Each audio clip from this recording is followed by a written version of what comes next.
Hey, friends!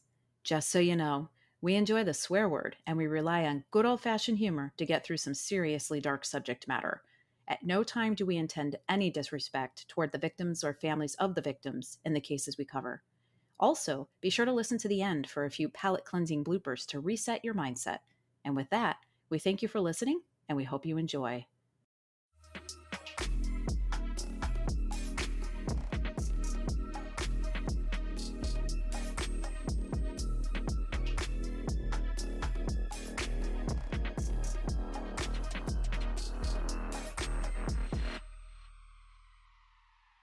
Hi, everyone. Welcome to Crime Will Tell. I'm Carrie. And I'm Jamie. Our case today takes us to my birthplace, Jamie. Cedar Rapids, Aw. Iowa. Well, I am also an Iowa gal. Yes, you are. Not Cedar Rapids, but Right smack in the Midwest of the United States. yep, just a couple of corn-fed gals. I was just going to say where corn and wheat fields are aplenty. Mm-hmm. I was curious what Iowa's top agricultural product was. And so I looked it up and I learned that you're going to be shocked. It's corn. Yeah. What? But Nuh-uh. they're also a leader in the production of soybeans. Mm, I didn't know that. I knew okay. corn. Yeah. And the primary fruit produced in Iowa is the apple. Oh, So that's kind of cool. I didn't live in Cedar Rapids long. I moved when I was 7, but it's still kind of cool kind of knowing a little bit more about the state we were born in. yeah. Yeah. I mean, they obviously kick out some cool bitches. Kick out some cool ass bitches. So, in honor of being hatched in the boring old Midwest, I am sipping on a truly delightful bourbon to quench my thirst during our story hour today. Oh, as What are am you sipping I. on? You are bourbon today? Yeah, You it's are a bourbon girl. yeah, but Yeah. mine's probably a little less fancy than yours. But it's still tasty as fuck. It's so good. Do you have ice in there? Oh Is yeah, that it's just melting very quickly. because it's hot, isn't it not? Faux show. Cheers. Clink. I'm going to take us back to 1948 to a murder that occurred in a high end luxury hotel in Cedar Rapids, Iowa, called the Roosevelt Hotel. Okay. This murder is the unfortunate and very sad outcome of a love triangle gone very, very wrong. Oh no. I got a lot of really great information and detail from the Gazette newspaper articles that were published between 1948 and 1951. Oh They were cool. fantastic. But I also read a book about this murder written by Diane Fannin Langton called Murder at the Roosevelt Hotel in Cedar Rapids. And she delivers so much detail. She goes into way more detail than I will go into. So if you want to know more, if anybody wants to know more about the details of the trial and just little tidbits here and there throughout this entire story, I recommend her book. She Nice. did a good job. Check it Let's out. let's dive in, shall we? Let's fucking do it. Head first. Cedar Rapids sits in the middle right-hand side of the state. So it's close to the borders of Illinois and Wisconsin. Hey, hey. Oh. With a population of just over 134,000 residents. So it ain't that big. It's actually the Yeah. largest city in Iowa behind Des Moines, which is that's the state's capital. Yeah.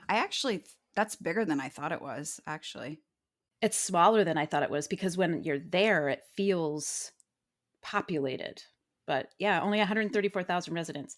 It it isn't all that big comparatively speaking, but according to the World Population Review website, it boasts some serious fucking diversity by having a strong Muslim culture. Really? Yeah, the National Muslim Cemetery sits in Cedar Rapids, and it's thought to be the first exclusively Muslim cemetery in the entire United States. No kidding. Yep, right there in Little Cedar Rapids, Iowa. Wow, that's pretty fucking cool.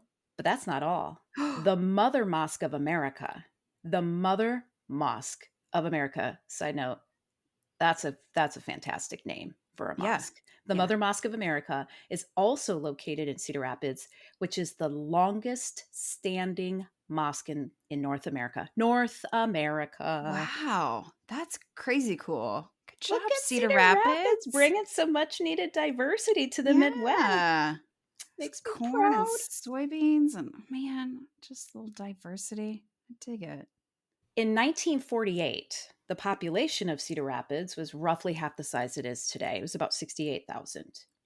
The Roosevelt Hotel, where the murder took place, was mighty swanky. Oh. It was built in 1927 and widely considered the finest hotel of the city. It was located on First Avenue in the heart of Cedar Rapids, and it stood 12 whole stories tall. Shit. First Avenue basically bisects the city into north and south quadrants, while the Cedar River runs through the city, bisecting it into east and west quadrants. So you've got First Ave and then the Cedar River, and they kind of like cross over each other. Think of like an X, and it quadrants off east, north, south, west in Cedar Rapids. And that's why oftentimes you'll see like northwest or southeast in residential addresses to determine which quadrant of the city that the house sits in. Okay. Quick story about First Ave. Okay. So both my parents grew up in Cedar Rapids, and when they were young whippersnappers, the thing to do was to cruise the Ave. Oh. And by cruise the Ave, I mean fucking drag race. Like And one time, one of my cruise. dad's friends asked a cop if he would radar him to see how fast he was going because he just wanted to make sure his speedometer was working accurately. Right. So if you could just do me a solid, bruh, and Yeah. just like, could you just like just radar me? I just want to see. I'm like gonna just I just want to see if my speedometer. And then he fucking drag raced down First Avenue with his pedal to the metal. Nice. Hmm. His speedometer worked just fine, and he knew Okay. it worked just Well, I fine. mean, you never know. Back to First Ave in 1948. It was 7 a.m. on Wednesday, December 15th. A crisp 34 degrees. The wind was calm. A young chambermaid, Margaret Bell, entered room 729 to begin her cleaning duties. She had thought the guest had checked out, and so she was shocked to not only find a man still in the room, but to find him lying on the floor, face down, not moving, and in a pool of what she assumed was his own blood. Ooh, So okay. she straight up walked into the room to clean it and found this dead dude on the floor. According Yikes. to an article in the Gazette newspaper, she immediately got the fuck up out of there and quickly found the elevator girl and told her to get the assistant manager or the bell captain. Aren't you loving these names? Hey, elevator Chambermaid, girl. elevator girl. Yeah. Bellman Arnold Layer was the unlucky one working that day. He ran up to room 729 to see what the fuss was all about. And finding the body, he did actually check for a pulse. And when he couldn't find one, he ran down to the lobby and he called both the coroner and the hotel officials. Side note, how did he know what the coroner's digits were? Yeah, and why not police? Maybe hotels, maybe today, but maybe back then they had coroners on speed dial just in case there's a random body hanging out somewhere. Right? I don't I don't know. know, but I thought that was very interesting that his Hmm. first, and maybe that was in their training, like, do not call the police, you call the hotel officials, and you call the coroner. Right. Or maybe there was like a personal connection that was like, bro, get over here. A little aside about Margaret Bell, the chambermaid, and Arnold Layer, the bellman or the bell captain. I was able to find a little bit of information on both of them using the 1950 census records. So, Margaret, in 1950, she was 24 years old. So, that made her about 22 at the time of this incident. She was divorced. She had a 3-year-old son. His name was Nelson. Aw. And they both lived at home with her mom on 10th Street in Cedar Rapids. Arnold Layer was 31 years old, making him 29 at the time of the incident. He was married to the best named woman I've ever seen, Amaryllis Layer. Oh. Yep. He was married to Amaryllis Layer, and they also had a 3-year-old son named Fenry. Fenry. Fenry, not Henry, Fenry. But spelled like that? Like Henry with an F? Yep, Fenry. Okay. They lived on K Avenue Northwest in Cedar Rapids, Iowa. And I know where K Avenue Northwest is. Well, shit. Maybe you Yeah, might run into Fenry. maybe. Yeah. They were both young, hard workers at the hotel. They were just trying to make a living. And then they got the pleasure of seeing this dead dude lying on the floor with blood all around. So Yeah. I'm sure this was a pivotal moment in their lives and so probably something they never forgot.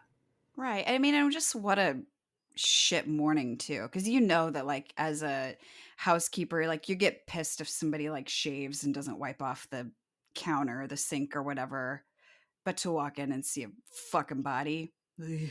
If that were me, I'd be like, "God damn it, is this how my day's gonna go? Yeah. This is gonna be a fucking difficult mess to clean up." Let me tell the elevator girl. Ugh. Well, when police arrived on the scene, they set up a squatting place in room 723, just a few doors down, and set about figuring out what the fuck was going on and who the hell was this dude laying in a pool of blood. By mid afternoon, the same day the body was discovered, they hadn't figured out much, but this is what they did know. The body on the floor was Byron Hatman. Okay. He was 29, he wasn't married, and he was an instrument designer for Emerson Electric Company, which was located in St. Louis, in the aircraft armament group. Oh. He had served in the Marine Corps. He was about 6'2", weighed about 180 pounds, so tall and slim. And he was also a rather talented softball player, playing every position on Emerson Electric's softball team. So this is what they found out about him. So he was the only player? He would pitch and then run out to the outfield. Like, what? Yep, nailed it. The police also quickly learned that Hatman didn't live in Cedar Rapids. He had arrived at the Roosevelt Hotel the day before, so on Tuesday, December 14th. And the police learned from Arthur Collins, the president of Collins Radio Company, which is based in Cedar Rapids, that Hatman regularly visited Cedar Rapids for work. You Hmm. see, he was a contract liaison. That's what he did in the aircraft armament group at Emerson Electric. Emerson Electric and Collins Radio Company had contracts with the Air Force. Oh, wow. Okay. Hatman was the point guy on those contracts for Emerson, often meeting with Collins radio engineers to get shit done and keep the contracts moving along. And that's what brought Hatman to Cedar Rapids on a regular basis. Gotcha. Okay. According to the Gazette article, between 5:15 and 6:15 p.m. on December 14th, Hatman left his 1948 Buick convertible. Okay, this is Ooh. 1948. This dude, he's 29. He has a 1948 Buick convertible. Brand spanking new. Seems to be doing very fine for Yeah. himself, I Plus would he's say. tall and He's slim. tall and slim. So he left his 1948 Buick convertible in the downtown Loop garage that served the Roosevelt Hotel. Okay. Sometime later that same evening, he was stabbed to death in his hotel room, room 729. Damn. And it was a bloody scene. There was blood everywhere, all over the walls, the bed, the floor, and there were some towels saturated with blood wadded up in the bathroom sink. It was a goddamn mess. Right. Wow. Okay. Dexter would have been in his happy place. Right. So there obviously was a struggle. Like he was probably fighting pretty hard with whoever attacked him. Wow. Okay. Yes. Fun. Despite an exhaustive search, police were not able to find a murder weapon, but they could tell by the condition of the body and the scene that Hatman had been stabbed multiple times. Hmm. When coroner Robert Brosh arrived and examined the body, he determined Hatman's cause of death to be a stab wound to his lower left chest that was so violent, the knife pierced his heart and his liver and straight up broke his seventh rib. Damn. So the force and fury Ooh. had to have been pretty monumental for that to Yeah. happen. Damn. That's intense. Yeah, Hatman also had other injuries that included like he had a handful of lacerations to his head. He had a super badly, so super badly a suply Hmm. injured finger. I think from what I read, I think that was a like a defensive wound trying to ward off the knife blows. Yeah. Yeah. And he had a black eye and bruised lips, like he was like punched in the face a few times. Shit. In trying to determine a motive, the police started by ruling out what the motive likely wasn't, and that was robbery. They had found a few items they likely wouldn't have found had robbery really been the true intention of this fucking scene. First, they found Hatman's wallet on the floor directly next to his body. There wasn't any cash in his wallet, but usually if someone's going to steal your wallet because they're going to rob you, they're going to take your whole wallet. Right. For sure. And second, his watch was still on his wrist. And this was important because it was a really fucking expensive watch. Okay. They also found his room key on the floor under the bed near his body. And that will be interesting later. That's an interesting tidbit for later. Okay. What they couldn't find were his glasses, which they knew he wore because the elevator operator had told detectives that Hatman was wearing horn rimmed glasses when he checked in. Police also learned during their investigation that Hatman always wore glasses. He always had his glasses on because he couldn't see shit without them. Okay.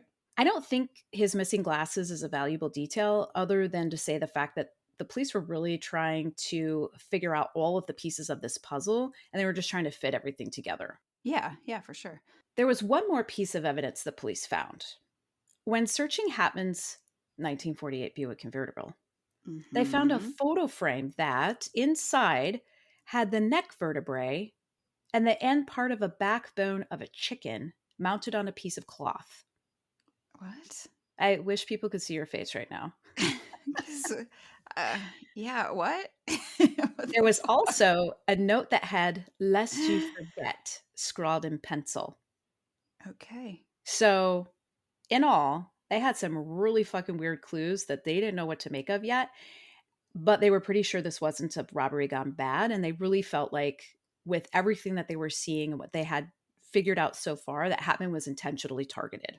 Right. Okay, quick question. Yes. Are we gonna get to the bottom of the chicken vertebrae? We are. Okay, good. I was like, if that's all I get, I'm gonna be thinking about that shit for a while. You will have closure. Okay, good, good, good. Okay. When interviewing other hotel guests about what they may have seen or heard, they spoke to one guest who was staying in the room directly below room 729. His name was Eugene Potstock, and he was from Des Moines. Okay. He recounted to the investigators that he remembered hearing a quote hell of a fight Mm. in the room above him around 5:45 p.m. on Tuesday evening, which was December 14th. It was loud enough that he originally thought that the fight was on his floor. So he opened his hotel room, he peeked his head out into the hallway, nothing. And that's when he figured out, oh, it must be in the floor above me. But he didn't see anything. And so he said the commotion ended pretty quickly and there wasn't any noise after that. So he just went on with his business and forgot all about it until the next day when it became known that someone had been murdered in their hotel room at the same hotel he was staying in Shit. that same Okay. night. And he Hmm. was like, oh, the noise and the fight must be related. The chicken. Wait. No. Not yet. Just kidding. A cab driver by the name of Wayne Jeffords came forward and told police that he had picked up a man outside of the Roosevelt Hotel that had what looked like tape, like adhesive tape you would use to secure gauze, like a gauze pad, that kind of tape. Yeah. Like he had that tape on his face. This man got into his cab and Jeffords drove him to Union Station first and then to the bus depot. He said the man got out of the cab, went into the bus depot, came back out, and then walked up 2nd Street, turned into an alley where Jeffords could no longer see him. Wow. Okay. Police figured out who Hatman's father was and placed a call to him to break the news of his son's death. Mm-mm. John C. Hatman, Byron's father, lived in Coraopolis, Pennsylvania. It was during this conversation that Mr. Hatman, the elder Hatman, told the police that his son regularly carried a lot of cash on him, upwards of $300 to $400, Damn. which police found really interesting since when they found Hatman's wallet, it didn't contain any cash. Yet his very expensive watch was still on his wrist. So even with this new piece of information, they still just didn't think that this was a robbery. Right. With little else to go on to point the investigation in the right direction, police pressed the public to be on the lookout for anyone that looked like they may have recently been in an altercation or had fresh facial wounds. And, as a matter of procedure, because of the type of work it did for the government, Collins Radio Company had to notify the FBI and naval intelligence about what had happened to Hatman. I'm not sure why naval intelligence, because they had contracts with the Air Force, but maybe they Yeah. had bigger contracts with the Navy and Hatman was just simply working on an Air Force contract. Either way, as a matter of procedure, I guess in the SOP of if somebody that works with your company is murdered, this is what you do. They notified naval intelligence. This is when the rumor mill went from 0 to 60 and I'm all sure. kinds of rumors started floating around. The most popular being that Hatman's death must have had something to do with his line of work. Hmm. Something to do with those contracts or company secrets related to those contracts, something. I mean, he did work for the aircraft armament group. So maybe he had a secret clearance and knew some juicy shit. Yeah. Maybe somebody was super keen to know that juicy shit. Mm. As this was becoming front page news and the police were able to dig deeper, they learned that Hatman had been at the receiving end of several pranks in the weeks leading up to his death. Okay. Like whoopee cushions. Alvin Stank, Hatman's landlord and the only tenant in Stank's home at the time, said that just a week prior, Hatman found a spike studded piece of wood in front of his car when he left in the morning to head to work. Wow. Leave it to a guy with the last name Stank to pull pranks. Like that just does not surprise me. No, Stank didn't pull the prank. Oh.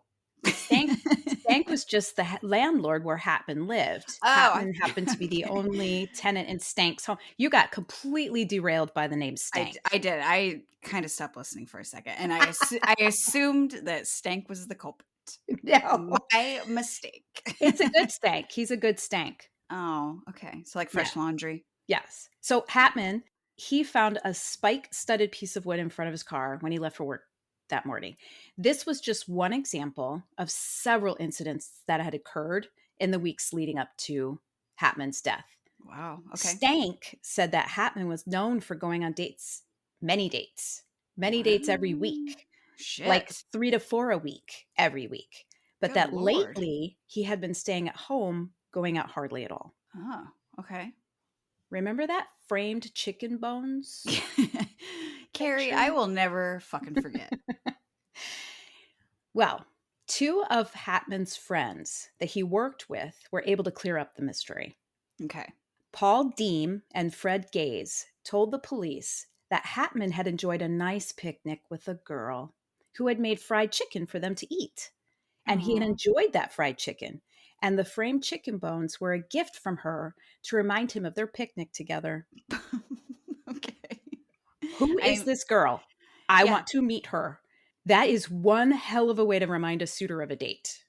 right, but also That's uh bold. yeah, I don't know how I would feel if it was like, "Don't forget me, that was the best. Here's some Vertebrae carcass." and Yeah.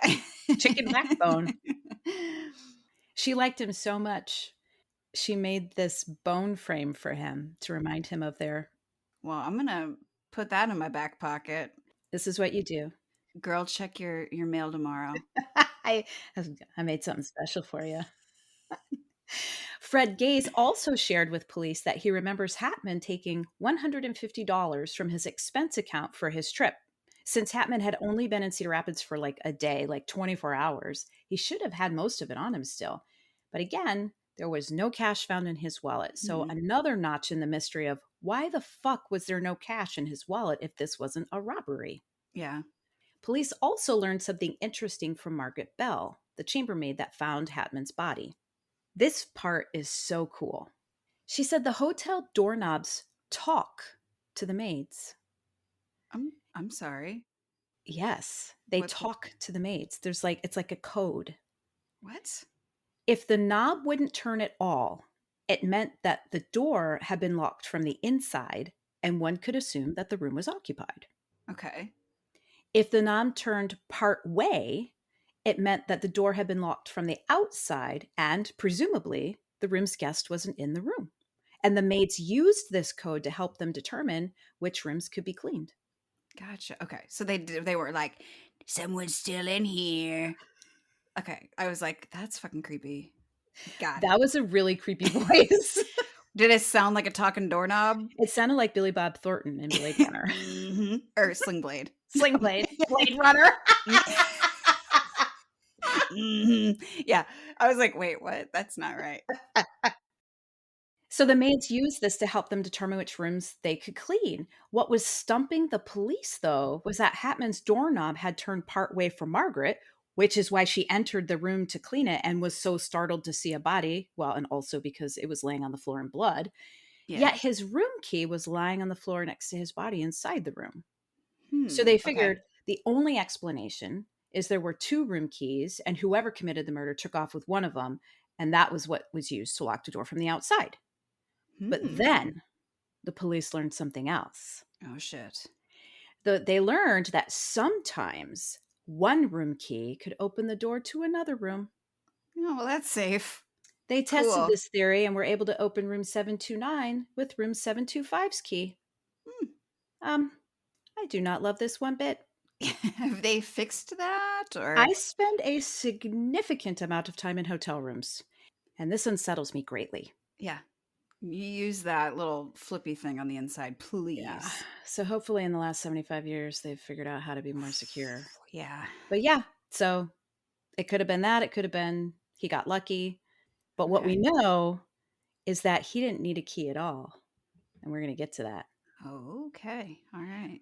While the police were trying to figure out what was what, the picture of just what the hell happened was starting to shift into focus.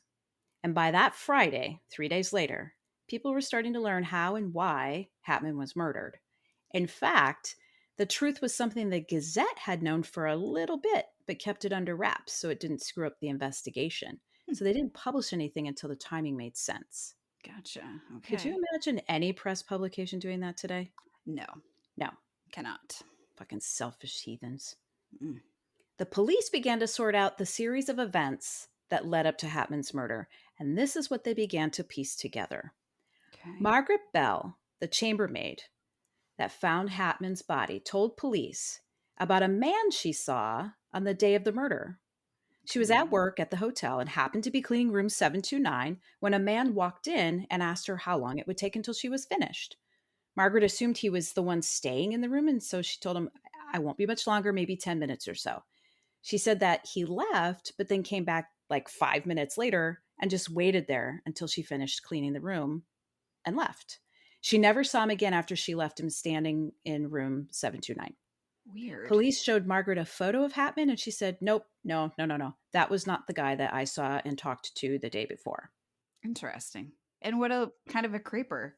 Like that's just creepy. Yeah, if I were Margaret, I would have been creeped out by this. Yeah. Yeah. Police knew that a man with adhesive tape on his face got into a taxi in front of the Roosevelt Hotel around 5:45 p.m. the same night as the murder because they had talked to the cab driver. A credit manager at a company called Handler Motor in Cedar Rapids told the police of an interesting and unusual occurrence that happened. So this credit manager, she told them that a man from St. Louis had a water pump replaced on his car, but he didn't have enough money to pay for the repair. He gave her a handful of references in Cedar Rapids to establish credit back in the day when that was like a thing to do. Then Yeah. he called the next day from St. Louis, letting her know that he was sending a check for $15.31 to Shit. cover the cost of the repair. I should have looked up what that was today. I mean, it's probably a good chunk of But by change. this time, the credit manager felt that he was sus. She had already checked out all of those credit references that he had provided, and they were all fake. Oh, cool. So she did the right thing and she called the police, who Nice. discovered that a Dr. Rutledge had checked into the Montrose Hotel, which is another hotel in Cedar Rapids, on that Monday, December 13th, and had checked out early Tuesday, December 14th, Okay. which was the morning of the murder. Dr. Rutledge had also stayed at the Montrose Hotel the week prior on December 6th. So now Dr. Rutledge's name is brought into the investigation, and they're like, who the fuck is this guy? Who's this motherfucker? Then police began to hear rumblings of an affair. Oh, that Some of the is people that so Hatman typical. worked with at Collins Radio shared that he had told them about some trouble he was having with a doctor in St. Louis over the doctor's wife. Uh-oh. When the police investigated this, they discovered that Hatman had been having an affair with Dr. Robert Rutledge's wife, Sydney. Okay. So now the police were like, okay, now we're getting to a possible motive.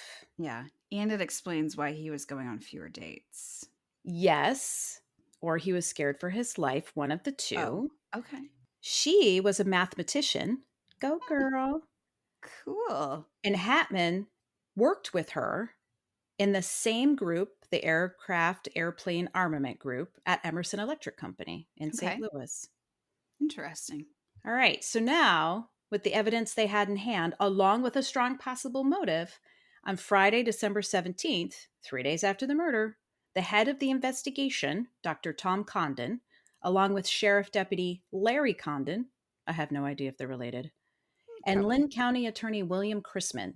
They all traveled from Cedar Rapids to St. Louis to the police station there, and they asked Detective William Washer of the St. Louis Police Department to take Rutledge into custody for questioning about a murder that had occurred in Cedar Rapids and for which he was a strong person of interest slash suspect.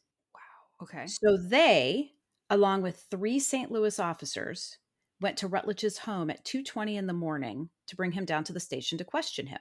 His wife Sydney answered the door and told them he was in the bathroom. And since they had no arrest warrant, they couldn't break into the bathroom. So they just waited for him to come out and waited until he finally came out. And Oh when my he god. did, he was very calm. Well, he'd Throughout been shitting for like 3 hours, so like who's in the just in the bathroom at 2:20? Just he just this is his poop time. Don't I be think what alarmed. happened was they heard the knock Oh yeah, he and he hid. got up and like hid. Yeah. Yeah, yeah, for sure. The officers told Rutledge, "Get dressed." And when he was decent, they walked out of the apartment and onto the street, where Rutledge saw that other officers were executing a search on his red convertible. Ooh. And this made him nervous. He told the officers that excitement wasn't good for him because he had a bad heart and had been advised to take it easy. He's 27 years old. They put Rutledge in the back of the police car and they headed to the police headquarters to question him. And they hadn't gotten more than a half a block away from Rutledge's apartment when he lit a cigarette, took a drag, and then slumped toward the left passenger door, where he began to perspire, vomit, froth at the mouth, Mm. and writhe violently. What the fuck? Ew. They immediately made a detour to the hospital where his stomach was pumped and he was given oxygen. When they asked him what he had taken, he initially refused to answer, but sometime later, after he woke from a short coma, he said that he had taken a sleeping potion just as they had arrived at his home to question him. And then he said, "You shouldn't have brought me round. I would be better off dead. My career is ruined anyhow." Wow, Debbie Downer. Are those the words of an innocent man No. or guilty But man? also just like, "Meh." What's interesting here is that all the articles, as well as the book, call this an arrest, but police never had an arrest warrant in hand. So I'm not sure if this was truly an arrest or if they were trying to like quasi arrest. I'm not sure. Well, and if he was smoking in the back of the police car, he obviously wasn't handcuffed. Hmm. It seems like it was just Good a call. pretty loosey goosey, like, we just want to ask you some questions, dude. Yeah. When Rutledge was released from the hospital, officers took him to police headquarters where they started the questioning, during which Rutledge admitted that he had indeed been in Hatman's hotel room at the Roosevelt Hotel on Tuesday, December 14th, and that yes, he did get into a fight with him, but he didn't stab him. He said they fought over the attention Hatman was giving Sydney, his wife. Rutledge told the police that Hatman had been trying to get Rutledge to pay him to leave his wife alone. So Hatman was trying to get Rutledge to like give him money, like, hey, if you pay me, I'll leave your wife alone. So basically blackmailing Rutledge. Right. Okay. This was when Rutledge was in Hatman's hotel room with him and what caused the fight to break out. Okay. So they're in the hotel room. He's trying to blackmail him, and that pissed Rutledge off, and then the fight broke out. Police could see that Rutledge had a black eye and a broken nose, clear indications that he had recently been in a scuffle, and they were fresh. Rutledge said that Hatman had kicked him in the eye and then brandished a knife, which Rutledge was able to get away from him. Then he knocked Hatman out, but he claimed he never remembered stabbing him. Okay. He admitted that he went to Cedar Rapids specifically to confront Hatman and that he did walk into Hatman's room while the maid was cleaning it. Gotcha. Okay, I was gonna ask, like, what was his fucking reason for being there? Yeah, he Okay. verified Margaret Bell's story that he simply waited in the room for her to finish her duties and then he kept waiting there until Hatman returned. That's The so police weird. asked again what he had taken in the police car. Rutledge said it was a phenobarbital mixed with some drug that he refused to name. Mm, A okay. phenobarbital is a secondary treatment pediatricians will use to treat newborns with neonatal abstinence syndrome, which is a condition of withdrawal symptoms from exposure to opioid drugs in utero. Mm. Yeah. So Rutledge mixed some other drug with this phenobarbital, which is what landed him in the hospital the night Damn. that the police came to question him. He was a pediatrician, so it makes sense that he would have access to that kind of drug. Right. It's weird though that he just had it on hand at his house. Like he was preparing for this. I think he was intending to take his own life, and it If didn't he was work out. caught. Yeah. Yeah, if he was caught. Yep, and they came knocking on the door, and he's like, well.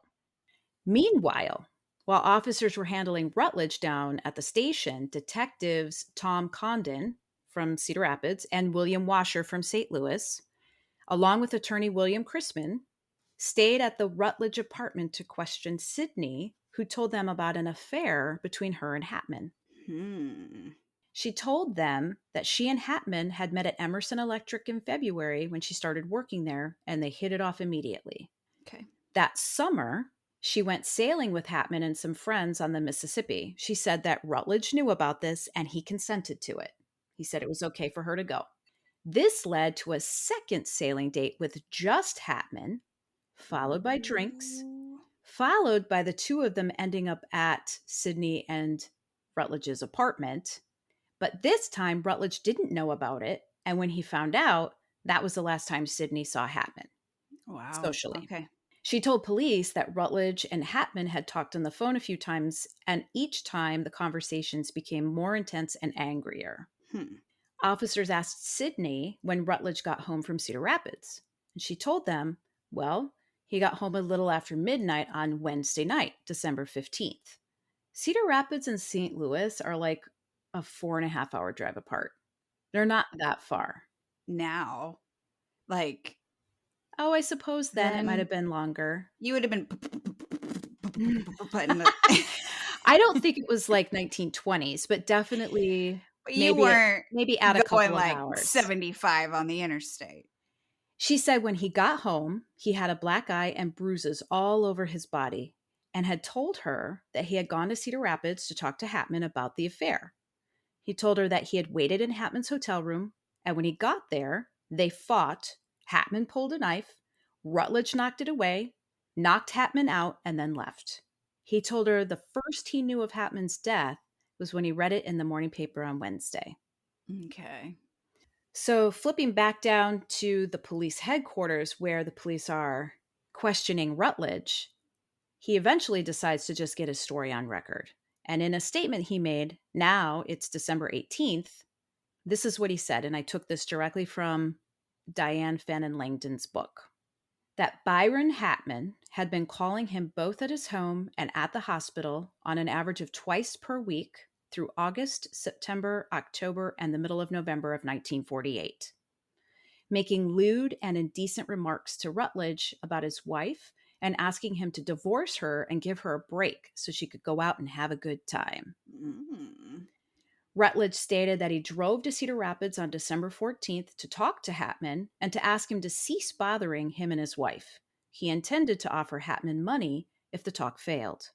On arriving in Cedar Rapids, he went to room 729 of the Roosevelt Hotel. Upon finding the door open, he entered the room at about 12:30 p.m. No one was in the room, so he made himself comfortable by removing his hat and suit coat and read a magazine while waiting for Hatman to return. After considerable time in the room, it became dark, so he lowered the shades and turned on the light. And shortly thereafter, Hatman entered the room and asked him, "What the fuck are you doing here?"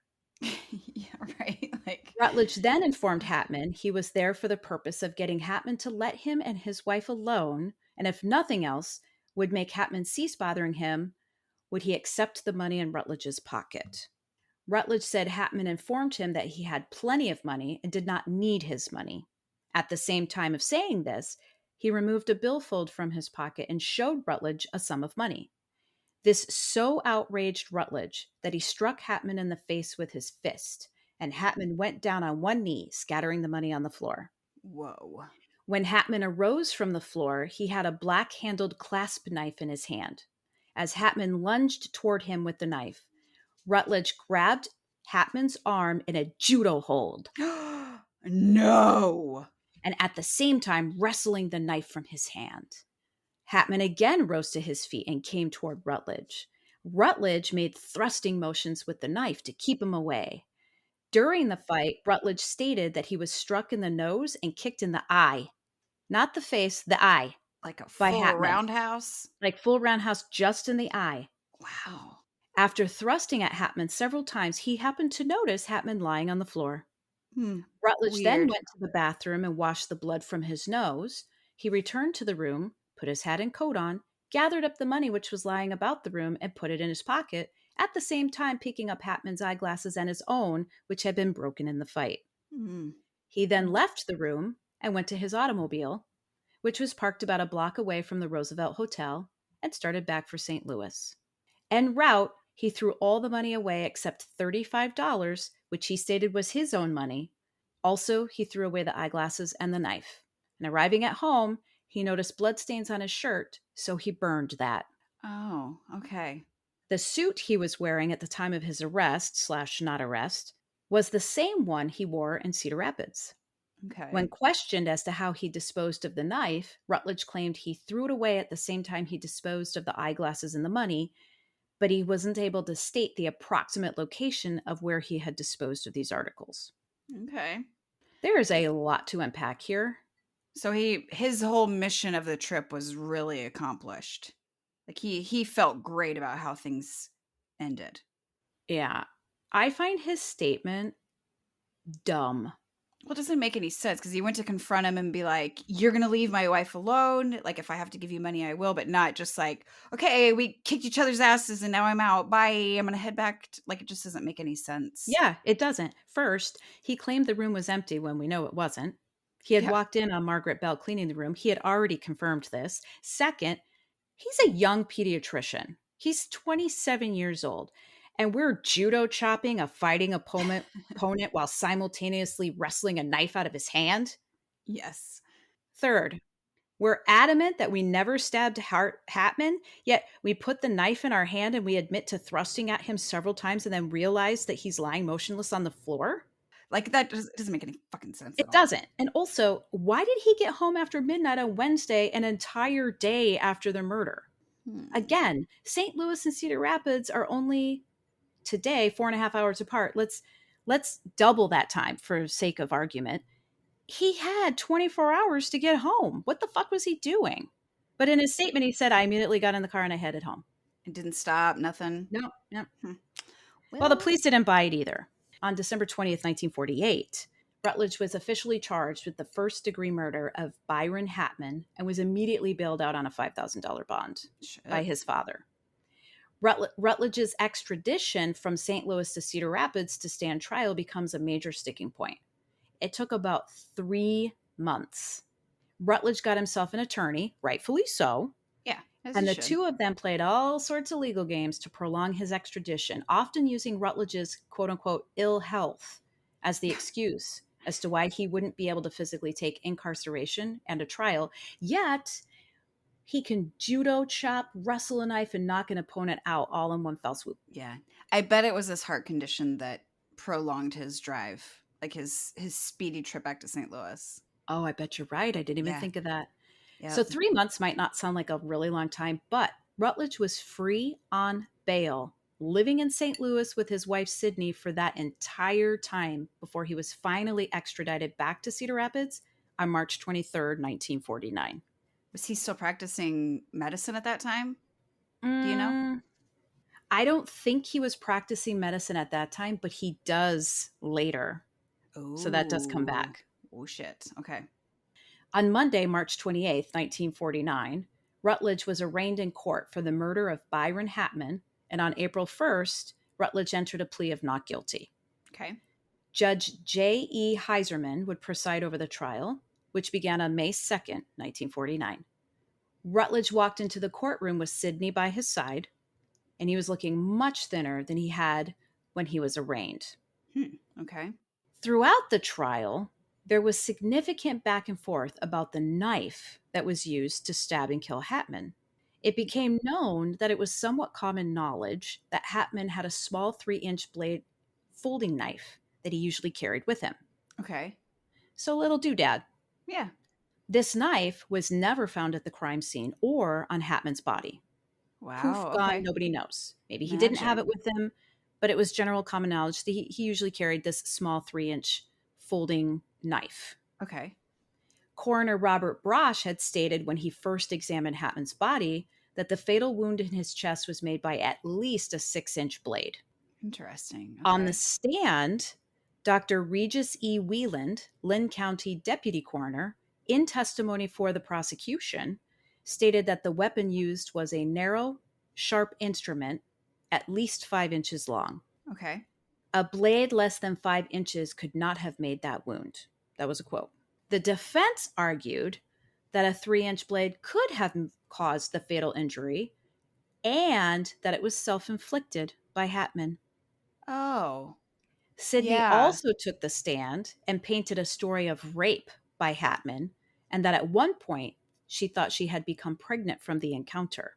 Wow. Okay. Rutledge also took the stand in his own defense, recounting for the jury the same story he had told the police. The defense was doing everything they could to make Hatman the villain, and Rutledge the knight in shining armor protecting his wife and her reputation. The Right. prosecution, of course, was doing everything they could to prove that the angle of the wound and the position of Hatman's body made a self inflicted stabbing impossible and poking holes in both Sidney and Rutledge's stories. The book, Murder at the Roosevelt Hotel in Cedar Rapids, goes into great depth in the trial. I highly recommend the book. Yeah. And how they came up with that title is beyond me. I wish they would have made it more obvious. Yeah. It's like, what is this book about? Fuck. On May 28th, 1949, at 8:10 p.m., the jury came back with a guilty verdict.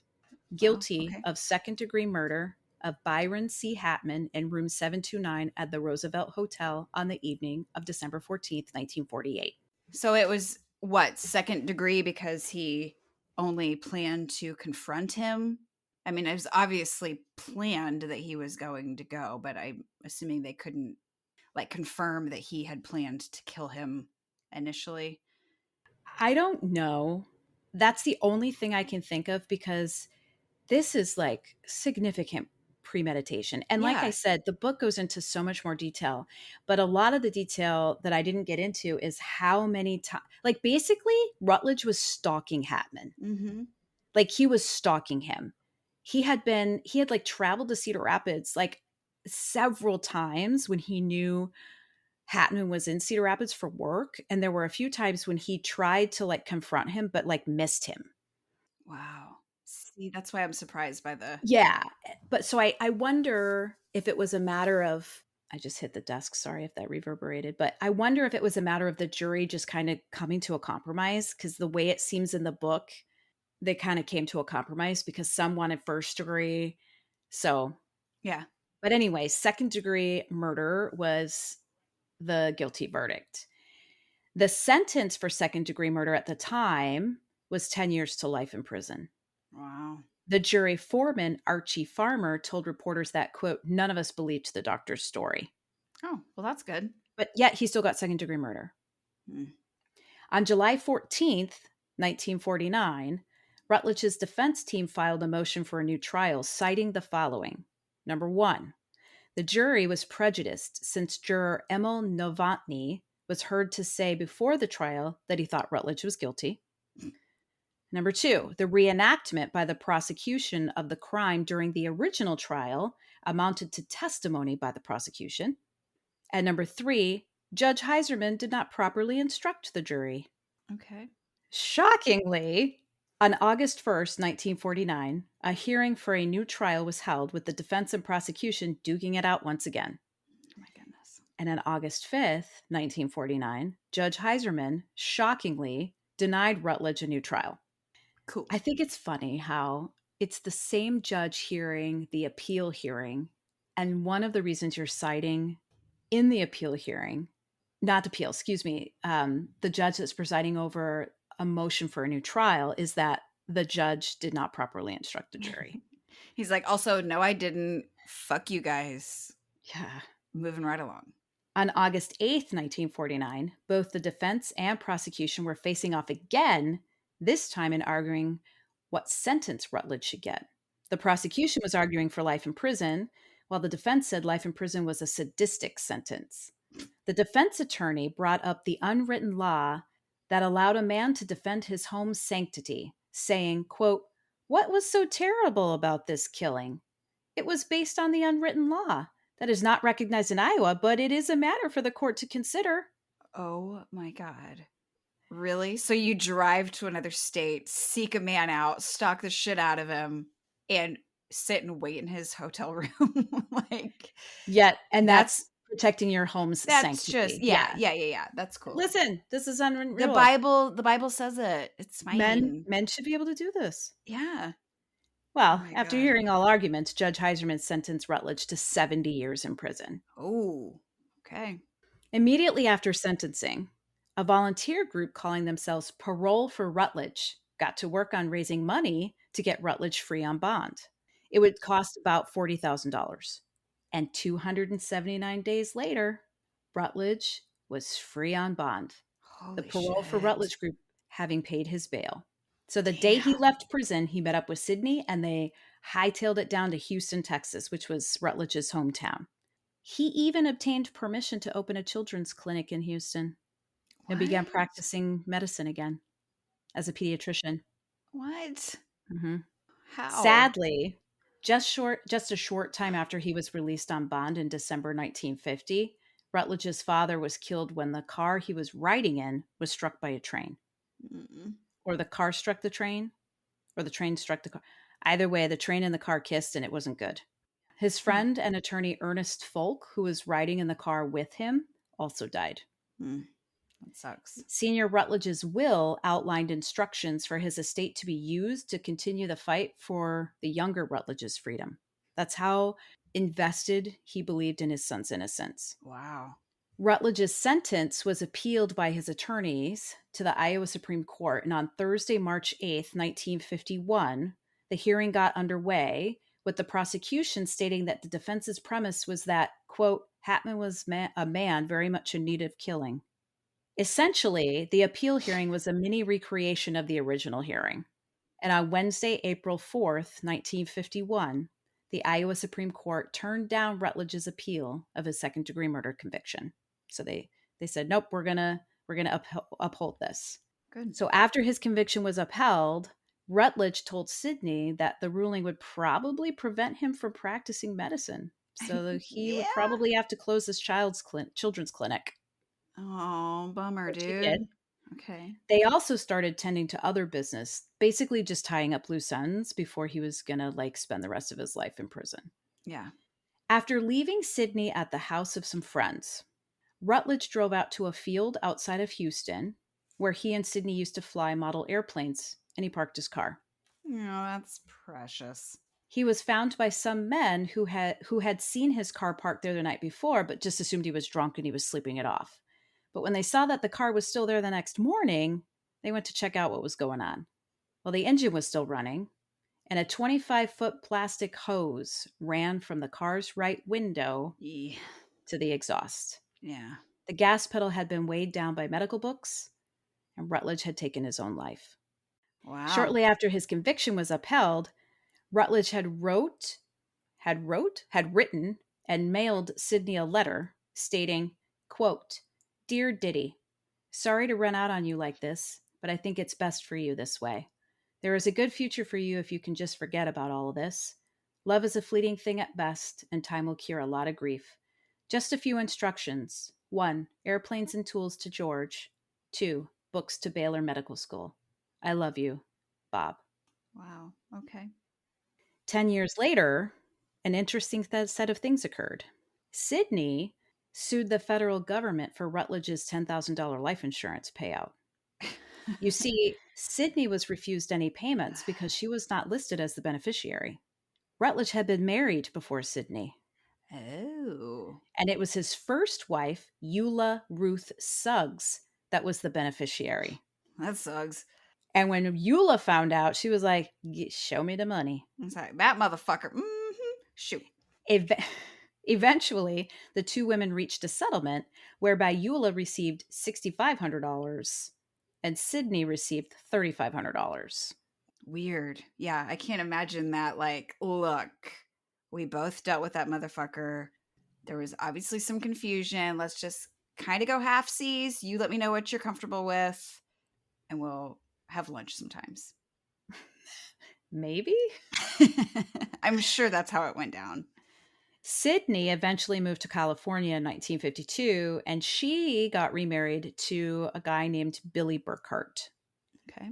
And over the next 9 years, she had 4 daughters. And by Damn. 1961, she had divorced Burkhart. So she was a single mom of 4. She ended up taking a job as a receptionist at Stanford University in Palo Alto, California. Shit. Eventually, she was promoted to lead administrator of the psychology department. And then eventually, she became the assistant fucking dean in the School of Humanities and Sciences. Damn. I love a strong career woman. I Even if she know. was fucking around on her first husband, man, I love a strong career woman. Yeah. She's like, I used to be a mathematician that sailed on the Mississippi, and now look at me. Yeah. She was clearly had some smarts. Yeah, she was obviously very well educated. Yeah. Well, she worked for Stanford all those years. And in 1987, she retired and relocated to Hood River, Oregon. By this point, she was a grandma. And in her retirement years, she was very active in like literacy campaigns and book Aw. clubs. Yeah. Okay. She Good died job, on Sydney. September 13th, 2012, at the age of 87 in Portland, Oregon. Nice. Okay. And that is the story of the murder at the Roosevelt Hotel in Cedar Rapids, Iowa. Wow. That's intense. So is the hotel still there? The hotel is still there. Okay. Okay. Yeah, So it's it's apartment buildings now. oh, I was gonna say I hope they got their key shit figured out because Yeah, no, it's still in the same place. It's still 12 stories, but they turned it into apartments. okay, very cool. Hmm. So should add that to our field trip list. Yeah, we've got so many trips to take. I want Yeah. to go knock on that apartment and be like, look, you should first of all listen to our podcast. And secondly, can we come in and just wander around a bit? Maybe we'll do a couple reenactments. Maybe. We'll I see. wonder which apartment is room 729 or where 729 was. I don't know. But we can take turns being the elevator girl and like yelling for each other. And oh my God. Jamie, I found a man dead. There's blood everywhere. Could you imagine seeing that sight? I couldn't Tell like walk. whoever the fuck to call the coroner. You know, the coroner. God. It's in the handbook. Oh man. Good Whew. shit. This bourbon is making me warm. Well, everybody, thank you for listening. We hope you enjoyed. As always, please follow us on Instapod? No, Instagram at Crime Will Tell Instapot. Pod. We're a stew. And if you have any case suggestions, ideas, things like that, or you just want to say, hey, send us an email at crimewilltellpod@gmail.com. We'd love to hear from you. Yeah. And if you want to contact Carrie directly, email her at sweettits@yahoo.com. You know, She if somebody has that actual email address, they're going to be pissed. no one's gonna test it out. I might just be like, hey, sweettits at Yahoo and just see what happens. Who this? Yeah. Hey girl. Or boy, or Yeah. you, or Yeah. they, or them. They might have moobs. It's hard to say. Moobs. Is that man boobs? Yeah. Moobs. Yeah. Love it. Sure is. Oh, well, Anywho. bye, Jamie. Okay. Bye, Carrie. Okay. Bye-bye All right. now. Bye then. Okay. Bye-bye. Bye. My cheeks are really red from this bourbon. You know I have pockets. It's so hard to podcast. Like, guess what? We get to do it again. I don't fucking know. Well, I am happy about that. Blah, blah, blah. I'm sitting here sweating my nards right off. God damn it. Great. We all lived happily fucking ever after. And scene.